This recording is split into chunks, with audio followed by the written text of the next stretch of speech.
But He's commanding us here, in the same manner as Jesus, worry about nothing. Be anxious for nothing. Not even one worrisome thought.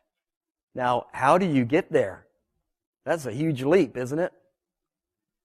Because usually our minds are so distressed and troubled and so much in turmoil, and thoughts are just swirling in our minds. And how do you control that?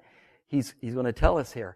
In everything, by prayer and supplication with thanksgiving, let your requests be made known to God.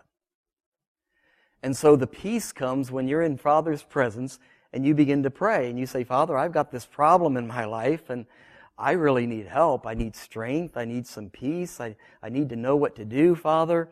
Can you please help me?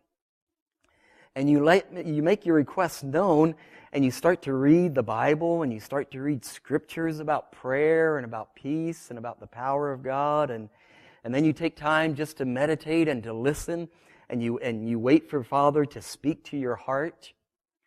Sometimes He does, sometimes He doesn't. I think the times that He doesn't, He's just wanting you to absorb and imbibe His Spirit and just be there. You know, sometimes, like with your spouse, sometimes it's good just to be there without either one talking, just to know they're there. And so you're going to have times like that in the presence of your Father. But see, this peace comes as you're there with Him. And that's where you get to know Him. And you get to know Him through pouring out your heart. You get to know Him through reading His words. You get to know Him through the meditation and the listening for His voice.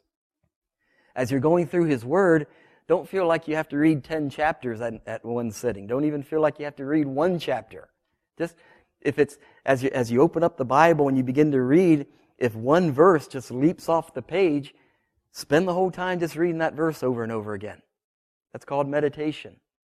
And if there's one verse or two verses or 4 verses that just leap off the page to you and they just seem to come alive, that's Father speaking to you. That's what He wants you to concentrate on. So just stay there and linger in His presence. But we've got to make time for this or else we're going to die spiritually. In everything, by prayer and supplication with thanksgiving, let your requests be made known unto God.